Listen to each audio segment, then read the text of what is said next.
Hi guys and welcome back to our channel, and in this video I'm gonna share with you the reasons why I gave up my engineering studies and pursued to become a cadet of the Philippine National Police Academy and eventually become an officer in the Philippine National Police. But if you haven't subscribed yet to our channel, please do subscribe because I'm doing a lot of videos, informational and informative videos, lalo na sa mga gustong pumasok sa Philippine National Police Academy and other service academies, and of course sa mga universities and colleges. And sa mga nakasubscribe na, thank you very much because you make our channel grow. So without further ado, let's start. So way back 2009, after ko makagraduate ng high school, I decided to take an engineering course because gusto ko maging engineer dati. A huge impact on my decision was because my father is an engineer and I wanna be like my father.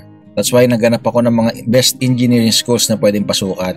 Ang father ko kasi is graduate ng St. Louis University sa Baguio. Pero medyo malayo sa amin yon, so I decided na sa Manila na lang ako mag-aral. And then upon due diligence, nag-search ako ng mga colleges and universities na nag-offer ng engineering, and I found out about the Mapua Institute of Technology. So based on my research, the Mapua Institute of Technology is one of the best schools when it comes to engineering.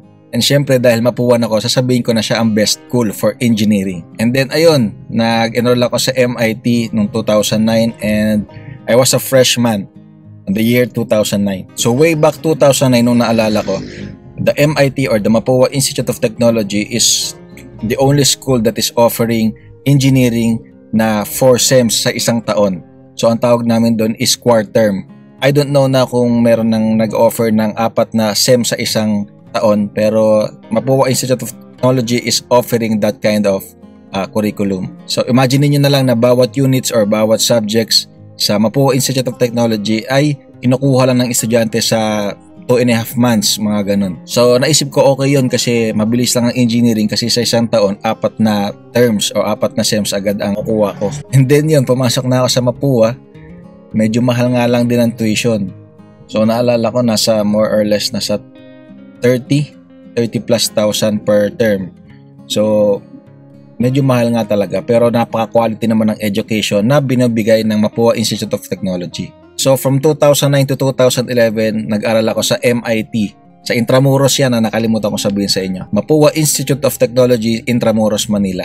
So yun, ang buhay estudyante ko noon is gigising ako ng mga 4 AM, tapos babiyahin ako ng 5 para makarating doon ng before 7:30, tapos 3 PM, tapos na yung aking mga subjects, tas uuwi na ako sa bahay. So uwian ako. So nagtitake ako ng bus from Laguna to Manila, then Manila to Laguna ulit. So for 2 years okay naman, kinakaya naman. So naalala ko yung mga kinukuha namin yung calculus 1, 2, tapos differential equations.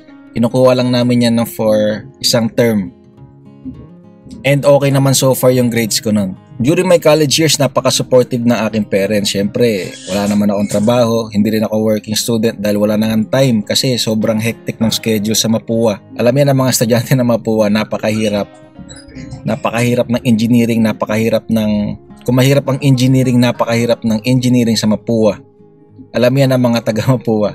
Viva Mapua. So yun, tiyaga pa rin for 2 years sa engineering. And then comes one time na yung father ko, nagkasakit siya. So being a provider in the family, naapektuhan kami lahat. And then for 1 semester or 1 term, I had to stop my studies. Although gusto ko mag-aral, gusto kong ituloy, syempre mahal yung tuition. Tapos yun, nagbe-maintenance, tapos nagpapagaling yung father ko. So ang ginawa ko, tinuloy ko na lang, meron kaming konting business. Ako na lang yung nag-manage, ako yung taga-deliver ng soft drinks. Ako na lahat. So from having many delivery men and crew, syempre nagbawas na until such time na ako na mismo yung nagde-deliver, sumasama na ako. So ayun, tapos nung naging okay yung father ko, nag-enroll ulit ako for my 3rd year, 1st SEM. Tapos okay naman yung 1st SEM ko, pero nandun na sa isip ko na itutuloy ko pa ba to, ganyan.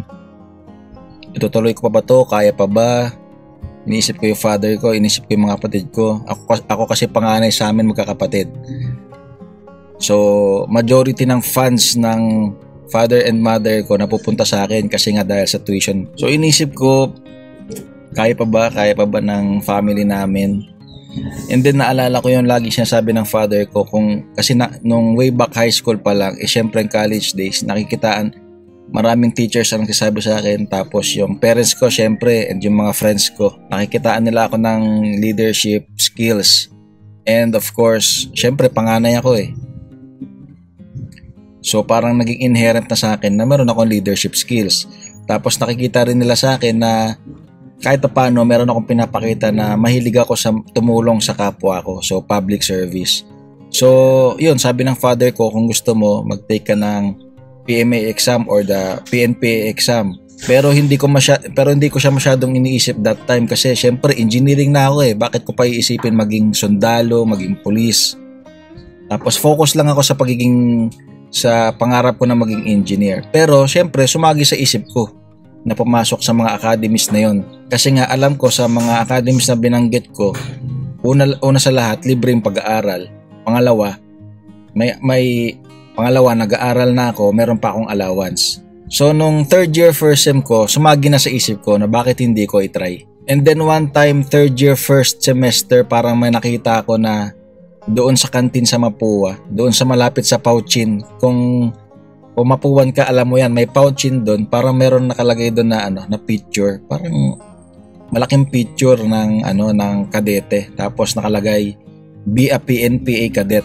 Tapos nakita ko yung mga privileges, 4-year bachelor's degree in public safety.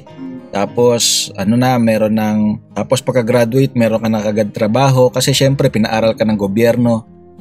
And then may mga privileges pa katulad ng halos libre lahat, pagkain, barracks or yung dormitory. Tapos yung pagkain, lahat. Tapos meron pa kaming allowance. So sumagi sa isip ko, bakit hindi ko i-try yun? Bakit hindi ko i-try mag-exam sa PNPA? During that time kasi PNPA yung nakita ko. And then ayun, way back 2011, tinry ko siya.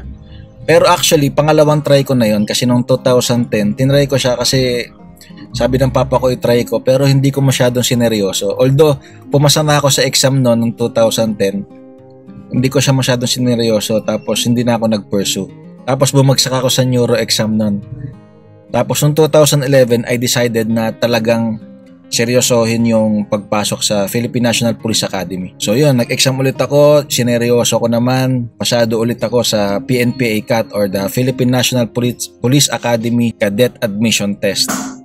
And then from then on, 2011, nakapasa na ako sa mga exams, sa entrance exam, tapos sa neuropsychiatric exam, tapos sa physical agility test, tapos sa medical exam, and then finally sa panel interview. So napasa ko yung 5. So nung May 1, 2012, I took oath as a cadet of the Philippine National Police Academy. And then in the year 2016, I graduated from the Philippine National Police Academy. So yun yung nangyari sa buhay ko.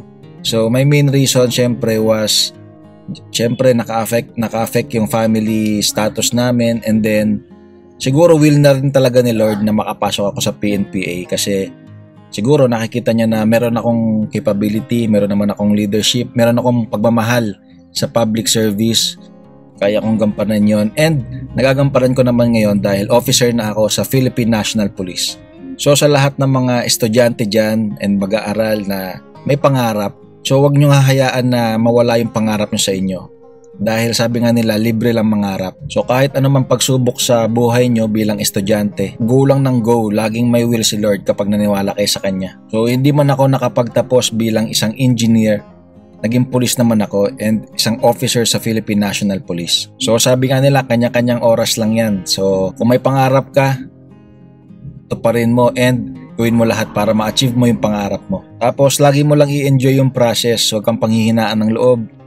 Although okay lang na panghinaan lang loob, huwag ka mawawala ng pag-asa lagi. Laban lang laban kasi habang bata ka, mas maganda, gawin mo na yung gusto mong gawin kasi habang tumatanda ka, lalo tayong humihina. Kaya habang bata pa tayo, habang nasa peak pa tayo ng ating kalakasan, gawin nyo na yung gawin kung ano yung gusto nyong gawin. So kung may tanong ka or comment ka, just comment below and tatry kong sagutin lahat yan. And kung di ka pa nakasubscribe sa ating channel, please subscribe. Lagi kang updated sa mga bagong labas natin na videos. Maraming salamat!